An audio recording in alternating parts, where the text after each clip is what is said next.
What's up mga katribo? Welcome back again sa aking munting channel.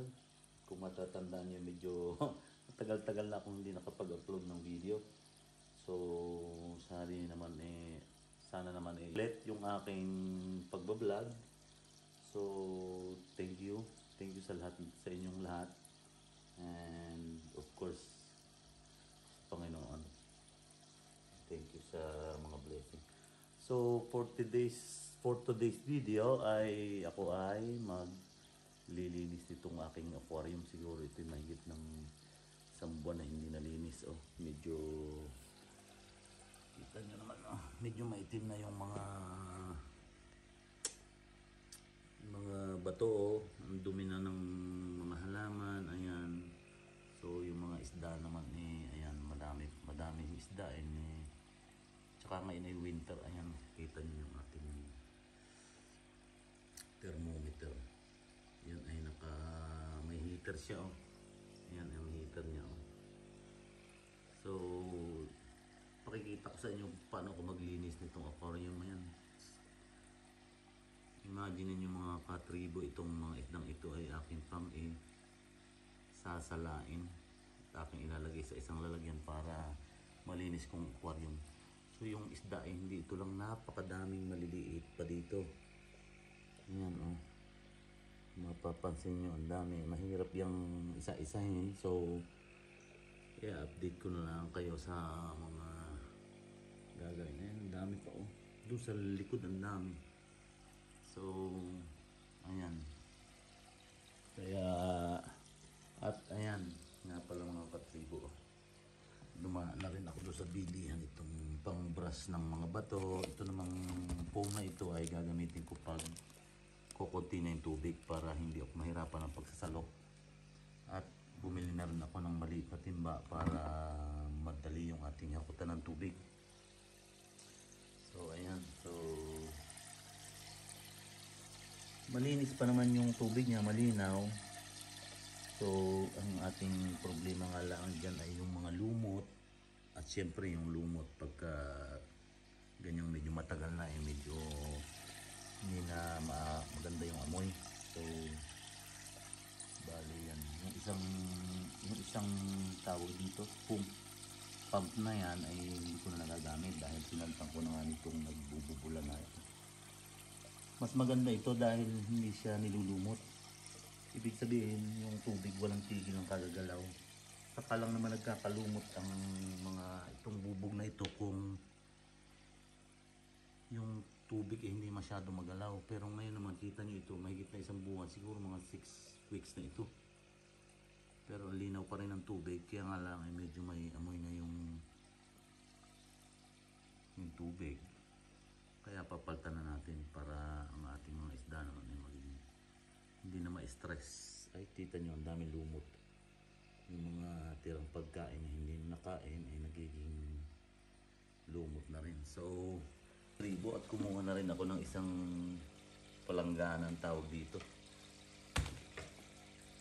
Batya. So, unahin natin tanggalin ito mga halaman para hindi masyadong sagabal yung ating pagkuha dun sa mga isda. Mamaya ay atin mo nang tatanggalin lahat ng pwedeng makapagtaguan ng isda. Dahil kapag naghabol ka ng isda, kailangan wala silang matataguan. Dahil pag may natataguan sila, hindi mo malalahat yung isda. So kukunin muna natin yung mga halaman, tapos patitiningin uli natin yung tubig dahil magiging madumi yan pagka yung pinaggagalaw yung mga halaman. Siyempre maggagalaw-gagalaw yung tubig. So yung mga isda, yung mga lumot na nag-stay doon sa baba ay magpapaikot-ikot siya. Kaya yan, uunahin muna natin yan. Linisin yung mga halaman. Yun. At yung mga bato, siyempre yung mga bato atin na rin kukuhanin. At uunahin natin linisin para pagka yun na lang aquarium ang natitira, tuloy-tuloy na ang ating paglilinis. Basta kukunin na lahat natin yung mga pagtaguan ng isda para mamaya ay hindi tayo mahirapan. So yan mga katribo, gagamitin na rin natin yung nabili kong brush. So yan mga katribo, at isa-isahin natin ito para matanggal yung lumot at yung maamoy kasi pagka may lumot yung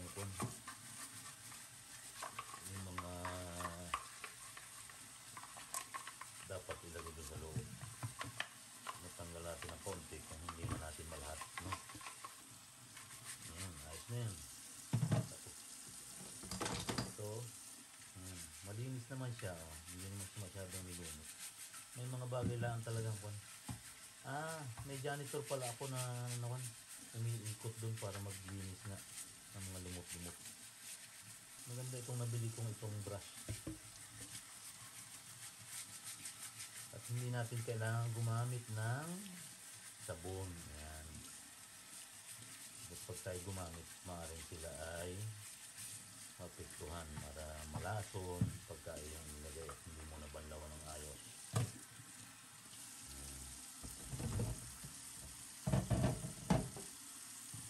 Ito, madulas-dulas. Ayan. Alam mo naman pagka may mga lumot tayo hindi mo makita yung lumot, madulas yan. Pag madulas, ibig sabihin may lumot. Ang mahal pa naman itong mga pang-aquarium, mga gamit sa aquarium, mga mahal. Pero magaganda naman siya.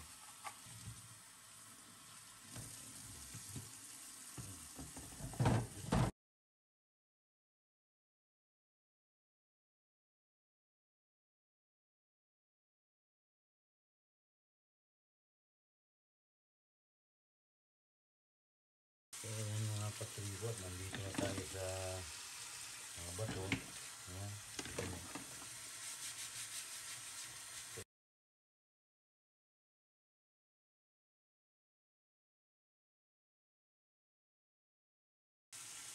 So yun yung mga halaman, yung nai-brush ko na isa-isa. So dito naman tayo sa mga bato. So at yan nga mga katribo, tingnan nyo. Nalinis ko na yan, binras ko isa-isa. So medyo napakadami kaya hindi ko na ibinidyo habang nililinis ko. Ayan, so nilinis ko na siya. So pupuntahan muna natin yung isa sa aquarium. At ito mga katribo, tingnan nyo yung kaninang naggagalawan ng mga lumot, bumaba na nung pinatay ko yung mga pump na gumagana. So ayan. So ang uunahin ko dito ngayon ay tanggalin yung mga tubo-tubo na yan. Yan. Mamaya ko tatanggalin yung isda pagka ready na akong tanggalan ng tubig yung aquarium. Kumuha ko ng isang planggana.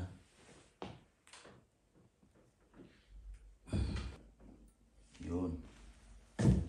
So yan, kita pa rin yung mga isda.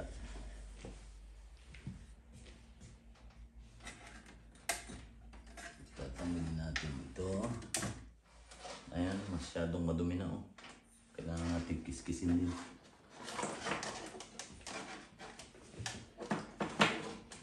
Medyo mahirap lang kapag sikip.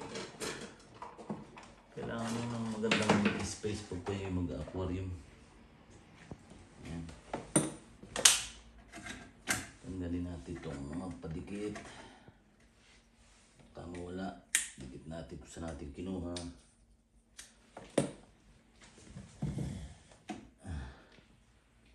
Tsaka ito.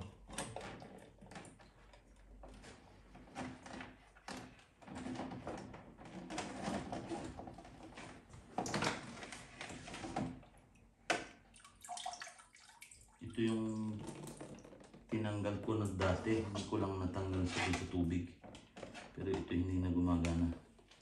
Pero gumagana pa rin siya pag ginamit. Hindi ko lang siya ginamit at masyadong nai-stress yung isda dahil malakas ang buga ng tubig. Ayan, dito naman tayo sa kabilang ilaw.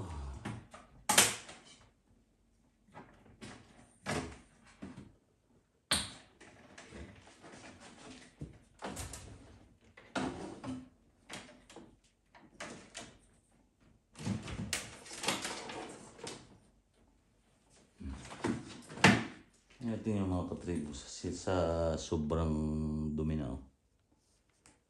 Kakaganito na siya. Pero makikiskis naman siya, liliwanag ulit. So ito ang ating kilahin ngayon. Ito yung pinaka-filter niya. Ayan. So, kailangan natin itong planggana para ilipat. Ayan. Tatanggalin natin ito. Ito naman natatanggal. Ayan. Sa paglilinis nito talaga hindi maiwasang magkaroon ng basa dito sa loob. Ito yung malaking filter, oh. Ayun. Para hindi siya tumulo.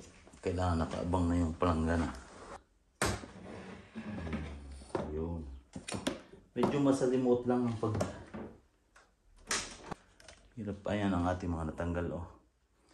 So dadalhin na uli natin dun sa lababo. Pati itong filter, oh. So ayan nga mga katribo, ano. Tatanggalin natin ito. So mas maiging dito muna. Yung pagtatanggal niya, yung mga clip lang. So hugutin nyo. Kita nyo, puno ng tubig. Lagay muna natin dito sa ibabaw. Ayan natin, pamuli natin. At itong filter na ito ay pag minsan ay may isda pa rin nakukuha, nasisip-sip yung ating tubo. Ayan ang itsura niya. Pero ayan, tatanggalin natin yan. Tapos isasara muna natin itong ating lababo para hindi siya dumiretso dun sa loob. Kung may isda man, mag-i-stay siya dito sa lababo.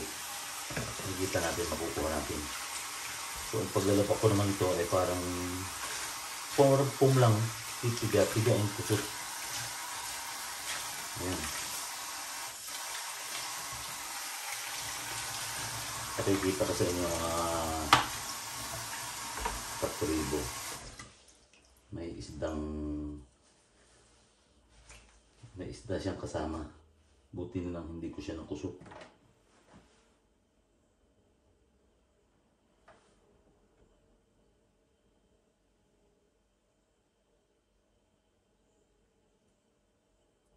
Sumiksik.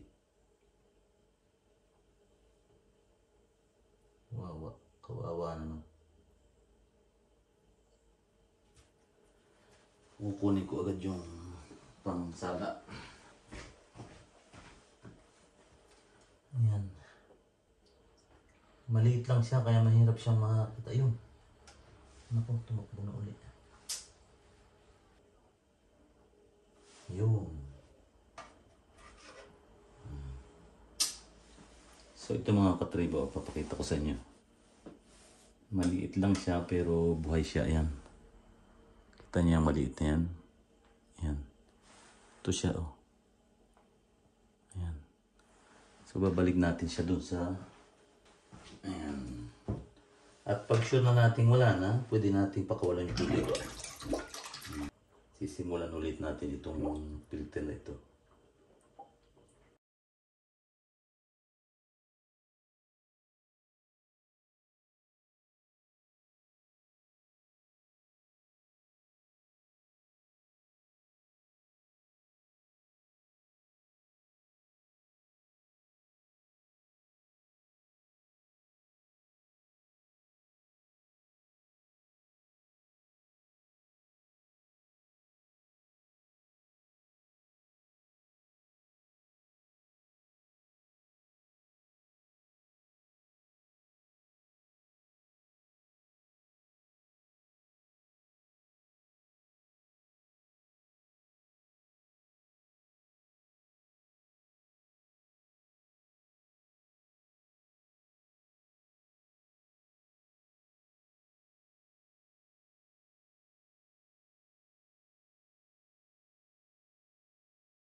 So yun mga katribo at ating kwan. So ililipat na natin yung mga isda dito. Pagkasama-samahin na natin sila. So una natin gagawin ay kailangan nila ng tubig na galing yung ginamit yung dati sa aquarium. Yan. Para hindi sila manibago ng temperatura. So yan mga katribo at naglipat na ako ng tubig na puno itong ating lalagyan. Tapos yan nakasama na nga nung pagsasalo ko yung iba. So utay-utay nating kuhanin lahat sila. Sama natin dito. Napakadami nila.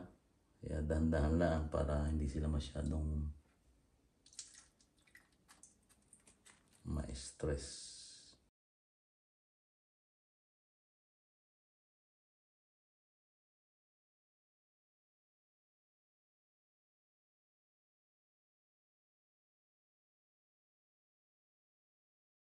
So yan bali mga katribo ang aking nakuha.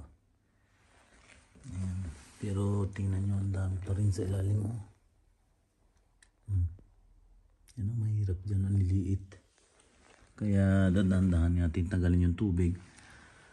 At kung ating masisikpaw siya. Ang dami. Dahan-dahan. Lilinisin na rin natin siya. So tanggalin na natin yung heater at baka makakuryente pa. So yan mga katribo. Ito na nga yung dami ng isda na aking tinanggal dito. So bali naiga ko na yan gamit. So binawasan ko muna ng mababa. Binawasan ko muna ng halos maubos na siya. Tapos dinamitan ko siya nitong foam para maiga ko siya ng todo.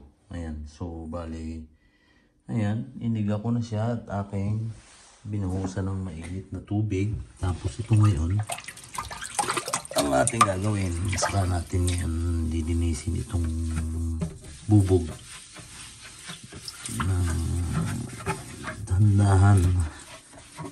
Ito yan. Bali yung paglilinis ko ito, hindi ko na siya binubuhat dahil baka magkaroon siya ng magkaroon siya ng bitak. Ayan, pagka nagkabitak yan, dire-diretso na. Pagka mga bubog ang pinag-uusapan, kaunting bitak niyan, magdidire-diretso na yan. So ayan, taking aasisan lang ng konti itong, hindi naman konti, kukumplituhin na natin ang asis. Tapos yung medyo mga manchang mahirap tanggalin, gamitin natin itong Scotch-Brite na banayad lang, huwag natin pakakadiin. Katulad nitong nangyari dito sa unahan dito. Ayan, nagamitan ko siya dati ng Scotch-Brite na matalas. So ayan, hindi ko na siya matanggal. Meron na siyang mga guhit-guhit. So kasalanan ko rin yan dahil dati hindi pa naman alam kung paano. Hindi ngayon ay alam ko na huwag mo gagamitan ng matalas, kundi yung foam lang talaga. Tsagain mong asisin at mauubos din yan. So bali okay na itong kuwan, palibot ng bubog na asisan ko na siya. Ayan, bali ubusin na lang ulit natin itong tubig sa loob at atin ng i-prepare yung tubig na para dyan. So lang ang nilalagay ko galing din sa gripo. So lalagyan ko na lang itong kwan, mga panglagay ko sa tubig. Ayan, Aquasafe, crystal water, saka itong ayan, Methylene Blue. Tapos ito naman yung pagkain nila, madami. Tapos ito naman yung pagkain ng janitor. Ayan, pero Kahit di naman pakainin, kumakain siya ng kwan. Ayan. So, ayan ang panglagay ko sa tubig para hindi mamatay yung ating mga alaga, no? So, ayan nga mga katribo. Malinis na. So, bali itong gasgas na ito ay dahil ng Scotch-Brite dati. Ayan. Magasgas siya. Tapos yung nakikita nyo mga dumi na may sa labas na. Kukuskusin na lang natin pagkatapos. So, ayan. Ipiprepare ko na yung loob. Nalagay ko na yung mga bato, mga halaman para pag binuhusan natin ng tubig ay hindi na tayo gagawa doon sa loob ng kwan may tubig na. Bali lalagay na natin yung mga halaman, bato. Yun. Okay? Yan nga, ating ilalagay na yung nagbabubbles na.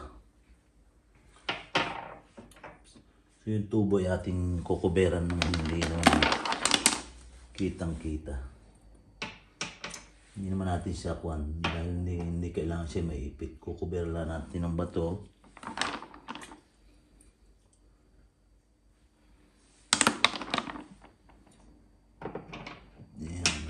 Dahil pagka sinikip pa natin baka maipit.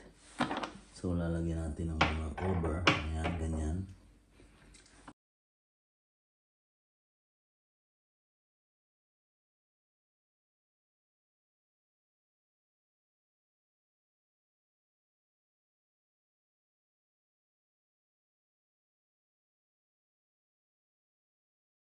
Ayun. Simulan natin ang paglalagay ng tubig.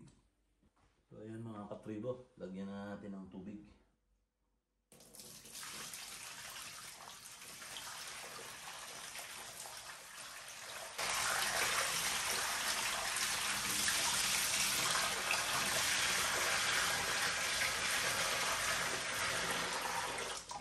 Okay, lagyan na natin isang timba. Okay, lalagyan na natin ng yung para hindi ma-stress ang kwan. Ayan ang anti-stress. So, ang sukat naman yan. Meron naman siyang gauge dito. Ayan. Para sa buong ito, isang gauge. Kalugin mo na. Okay.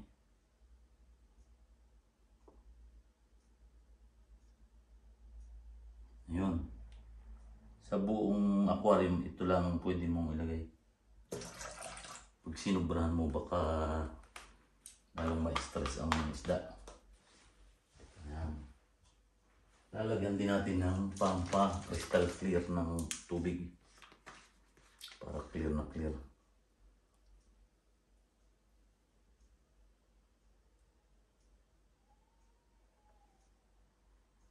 Ayan. Konti lang, hindi pwedeng madami. At ito, nilagyan ko rin siya nito. Pampa-blue, parang kristal na kristal ang dating ng tubig. And maganda ito, parang tubig na swimming pool pagka.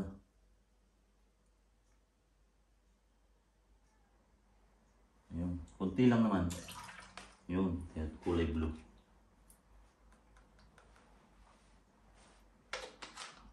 Ayan. Naman ito nakakasama. Pangkon lang ito sa tubig. At ito na ang last.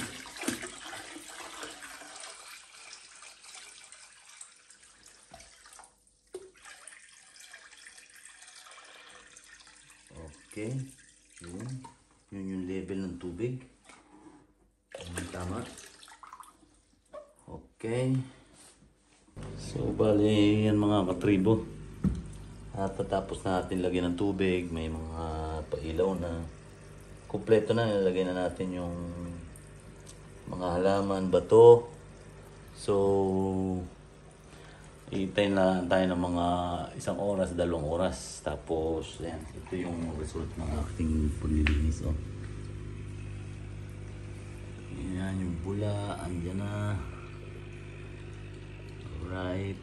Ayan, liwanag, di ba? So mahalaga po itong pampabulang ito dahil siya ang nagpapagalaw ng tubig. At dahil kung wala niyan, ay ang bilis niyang maglumot. So yun po ang purpose ng ating pabulang yan. Ayan, update ano.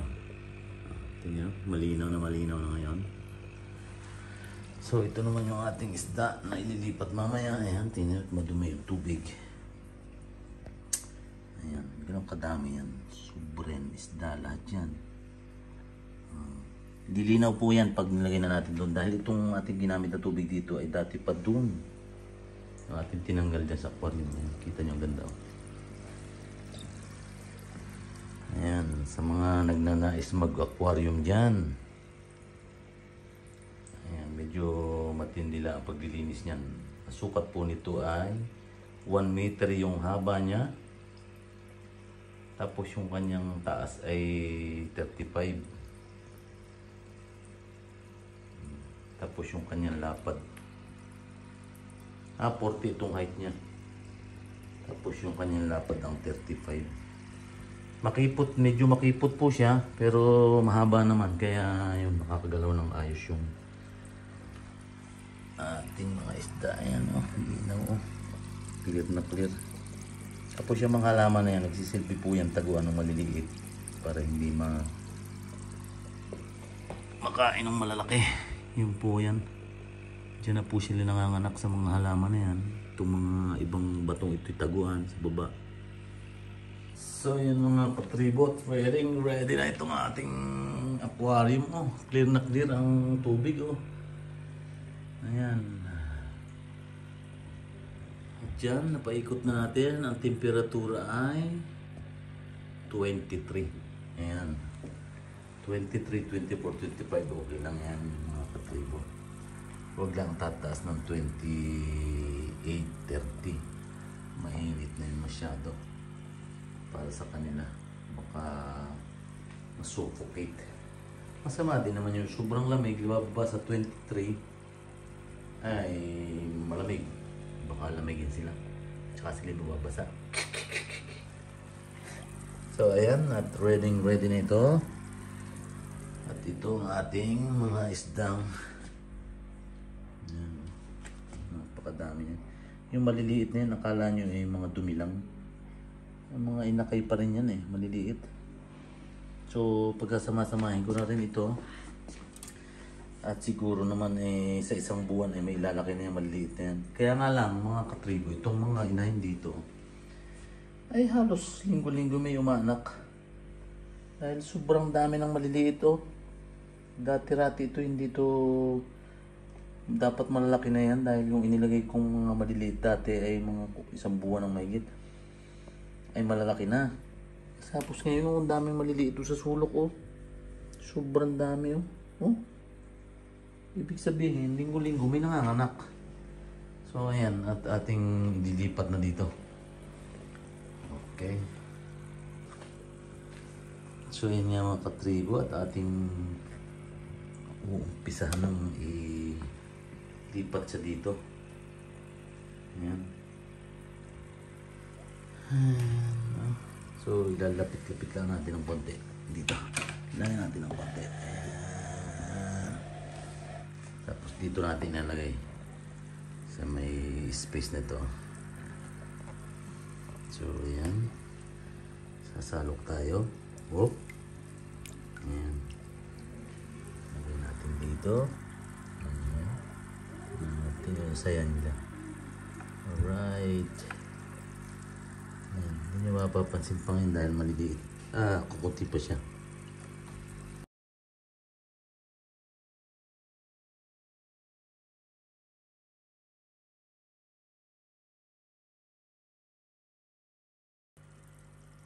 Okay. At yan mga katribo. Oh, nalagay ko na lahat. Tingnan nyo yung maliliit oh. Sobrang dami. Doon pa sa ilalim. Ayan o. Ayan sa dulo. Ayan. Ang dami.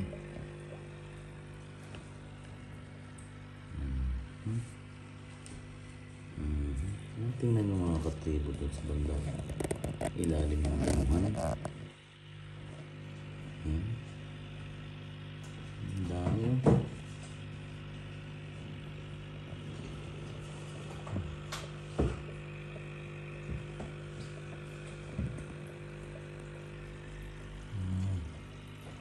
So,